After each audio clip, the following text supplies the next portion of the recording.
नमस्कार, डीवीएन टीवी की खबरों में आपका स्वागत है। भारत के प्रधानमंत्री नरेंद्र मोदी से मुलाकात की राह देख रहे बांग्लादेश के मुख्य सलाहकार मोहम्मद यूनुस को एक खास चिट्ठी मिली है। ये चिट्ठी प्रधानमंत्री मोदी ने बांग्लादेश के स्वतंत्रता दिवस पर लिखी है। बांग्लादेश अपना स्वतंत्रता दिवस 26 मार्च को मनाता है। ये दिन 1971 में उस ऐतिहासिक क्षण को बताता है जब भारत की सैन्य सहायता के बदौलत बांग्लादेश पूर्वी पाकिस्तान से अलग होकर एक स्वतंत्र देश बना था। बता दें, पीएम मोदी ने इस चिट्ठी में इतिहास का जिक्र किया और 1971 के बांग्लादेश मुक्ति संग्राम की अटूट भावना को भारत बांग्लादेश के मजबूत संबंधों की नींव बताया और सूक्ष्म रूप से बांग्लादेश को उसकी स्थापना में भारत की भूमिका की याद दिलाई।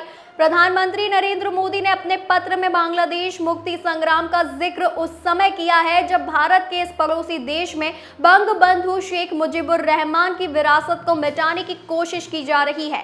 बांग्लादेश में पिछले साल 5 अगस्त को कथित क्रांति के बाद शेख हसीना को सत्ता से हटाने के बाद शेख मुजीबुर रहमान से जुड़े प्रतीकों चिन्हों पर हमले हुए हैं। बांग्लादेश स्थित भारतीय उच्चायोग द्वारा साझा किए गए संदेश में पीएम मोदी ने बांग्लादेश के लोगों को शुभकामनाएं देते हुए लिखा है कि ये दिन हमारे साझा इतिहास और बलिदान का प्रमाण है जिसने हमारी द्विपक्षीय साझेदारी की नींव रखी है। बता दें कि दोनों देशों के बीच गहरे संबंधों को स्वीकार करते हुए उन्होंने आगे कहा कि बांग्लादेश के मुक्ति संग्राम की भावना हमारे संबंधों के लिए मार्गदर्शक बनी हुई है जो कई क्षेत्रों में फली फूली है और हमारे लोगों को ठोस लाभ भी पहुंचा रही है। हम शांति, स्थिरता और समृद्धि के लिए अपनी साझा आकांक्षाओं और एक दूसरे के हितों और चिंताओं के प्रति पारस्परिक संवेदनशीलता के आधार पर इस साझेदारी को आगे बढ़ाने के लिए प्रतिबद्ध हैं।